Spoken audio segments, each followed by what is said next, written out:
আজ সন্ধ্যা ৭টায় জাহাঙ্গীরনগর বিশ্ববিদ্যালয় কেন্দ্রীয় ছাত্র সংসদ জাকসু নির্বাচনের ফল ঘোষণার কথা জানিয়েছেন প্রধান নির্বাচন কমিশনার অধ্যাপক ডক্টর মনিরুজ্জামান। বেলা 11:30টার দিকে তথ্য জানান তিনি। নির্বাচনে 21টি কেন্দ্রের মধ্যে 15টি কেন্দ্রে ভোট গণনা শেষ হয়েছে, বাকি 6টি কেন্দ্রে ভোট গণনা চলছে। এখনো পর্যন্ত ভিপি পদে স্বতন্ত্র প্রার্থী আব্দুর রশিদ জিতু ও জিএস পদে শিবিরের মাজহারুল ইসলাম বিপুল ভোটে এগিয়ে রয়েছেন। অন্যান্য পদগুলোতে শিবির ও স্বতন্ত্র সমর্থিত প্রার্থীরা এগিয়ে রয়েছেন। নির্বাচনকে ঘিরে ক্যাম্পাস ও আশপাশের এলাকা জুড়ে নিরাপত্তার চাদরে ঢেকে রেখেছে আইন শৃঙ্খলা বাহিনীর বিপুল সংখ্যক সদস্যরা। এর আগে গতরাতে 21টি হল সংসদ নির্বাচনে ভোট গণনা শেষ হয়। 33 বছর পর অনুষ্ঠিত হওয়া নির্বাচনে ফলাফলের আশায় প্রার্থী ও শিক্ষার্থীরা ক্যাম্পাসে অপেক্ষা করছেন।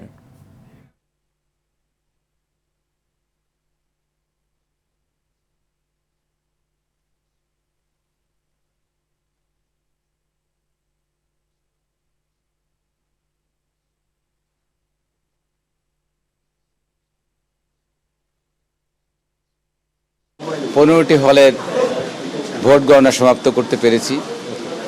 আমাদের সহকর্মীদের ঐকান্তিক প্রচেষ্টা, সকলের সহযোগিতার মধ্য দিয়ে আমরা এই পর্যায়ে এসেছি এবং বর্তমান 6টি হলের ভোট গণনা অব্যাহত রয়েছে এবং তার বেশিরভাগগুলি সমাপ্তর দিকে। কাজ নিখুঁতভাবে করতে হলে সময়ের প্রয়োজন, আর এখানে তড়িঘড়ি করেও কিছু করা যাবে না, কারণ প্রত্যেকটি ভোট অত্যন্ত মূল্যবান। সেজন্য আমাদের সেই ভোটের যে অধিকার আমাদের শিক্ষার্থীরা প্রয়োগ করেছেন, যেটা আমাদের সকলের জন্য উদাহরণ হয়ে থাকবে, জাতির জন্য উদাহরণ হয়ে থাকবে। দর্শক, এই মুহূর্তে জাহাঙ্গীরনগর বিশ্ববিদ্যালয় থেকে যুক্ত হচ্ছেন সহকর্মী সাকিবুর রহমান ও ওমর ফারুক।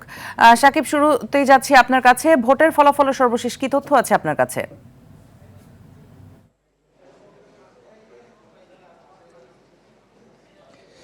মিতু, ভোট শেষ হওয়ার পরে কিন্তু এখনও গণনা চলমান রয়েছে। 21টি হলের ভিতরে 18টি হলের গণনা প্রায় শেষের দিকে এবং বাকি 3টি রয়েছে, যেটি আপনি সংবাদে বলছিলেন যে আসলে সন্ধ্যা 7টার দিকে আনুষ্ঠানিকভাবে ফলাফল ঘোষণা করা হতে পারে। সেই গণনাগুলোই কিন্তু চলছে এখনও। যতটুকু আমরা জানতে পেরেছি যে 18টি হলের গণনা প্রায় শেষের দিকে এবং 19 নম্বর হল অর্থাৎ যে 3টি বাকি রয়েছে সেগুলোর গণনা এখন চলছে। যেহেতু হাতে গুনে এই ফলাফল করা হচ্ছে, যার ফলে কিন্তু সময় বেশি লাগছে এবং তিনি কিন্তু বলেছিলেন যে হাতে গোনার ফলে সময় বেশি লাগছে এবং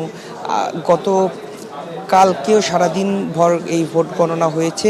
বৃহস্পতিবার বিকেল 5টায় ভোট গ্রহণ শেষ হওয়ার পর থেকে কিন্তু মূলত গণনা শুরু হয়। তখন থেকে এখনও এই গণনা চলমান রয়েছে। আপনি ঠিক দেখতেই পারবেন যে কেবলমাত্র হয়তো একটি হলের গণনা শেষ হয়ে সেটি নির্বাচনের দায়িত্বে যারা রয়েছে অর্থাৎ নির্বাচন কমিশনার যারা রয়েছে তাদের হাতে কিন্তু তুলে দেওয়া হলো এবং এখানে কিন্তু কিছুক্ষণ পরপর মাইকে সেই ঘোষণাগুলো দেয়া হচ্ছে।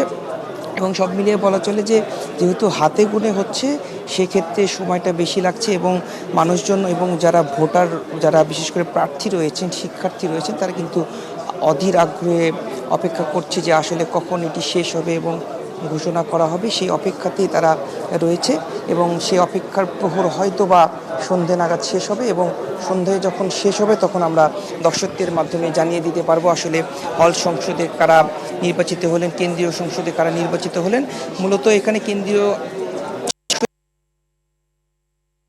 দলের জন্য রয়েছে 15টি, এই 40টির জন্যই কিন্তু মূলত ভোট গণনা করতে সময়টা বেশি লাগছে। একটি করে যে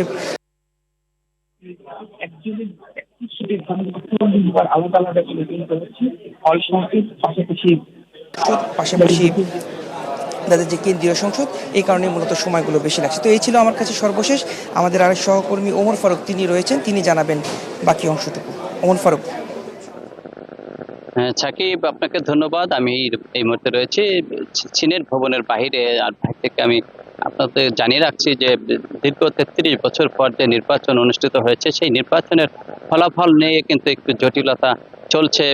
প্রার্থী এবং সমর্থকরা কিন্তু নানা অভিযোগ করে চলেছেন যে নির্বাচন কমিশনের বিপক্ষে। তারা বলছেন যে নির্বাচনের যে মাত্র প্রায় 8,000 ভোট, সেই 8,000 ভোট গুনতে তারা যে সময় ব্যয় করছেন, যে সময় তারা অতিবাহিত করছেন, সেই বিষয় নিয়ে তারা নানা অভিযোগ করে তুলেছেন। এবং আজকে প্রধান নির্বাচন কমিশনার কিছুক্ষণ আগেই কিন্তু আমাদেরকে জানিয়েছেন সন্ধ্যা 7টায় কিন্তু এই নির্বাচনের যে ফলাফল সেই ফলাফল ঘোষণা করা হবে বলে আমাদেরকে জানিয়েছেন। তো নির্বাচনকে নিয়ে ঘিরে কিন্তু বিশ্ববিদ্যালয় ক্যাম্পাস এলাকা জুড়ে নিশ্চিত নিরাপত্তা ব্যবস্থা জোরদার করেছে প্রশাসন। পুলিশ প্রশাসনের যে ঢাকা জেলার যে এসপি রয়েছেন তিনি জানিয়েছেন নির্বাচন পরবর্তী যে শৃঙ্খলা সেটি বজায় রাখার জন্য বিশ্ববিদ্যালয়ের বিভিন্ন গেট সহ বিভিন্ন গুরুত্বপূর্ণ পয়েন্টে কিন্তু আইন শৃঙ্খলা বাহিনী মোতায়েন রয়েছেন, যাতে নির্বাচন পরবর্তী কোনো বিশৃঙ্খলা বা অনাকাঙ্ক্ষিত কোনো ঘটনা না ঘটে। তো এই মুহূর্তে কিন্তু নির্বাচনের যে ফলাফলের অপেক্ষায় কিন্তু বাইরে শত শত প্রার্থী সমর্থকেরা কিন্তু অপেক্ষায় রয়েছেন কখন সেই কাঙ্ক্ষিত সেই জাকসুর যে নির্বাচন সেই নির্বাচনের ফল তারা জানতে পারবেন। তো জাহাঙ্গীরনগর বিশ্ববিদ্যালয় থেকে আমার কাছে এই ছিল সর্বশেষ মিতু। আপনাদের দুজনকে অসংখ্য ধন্যবাদ আমাদের সাথে যুক্ত হওয়ার জন্য।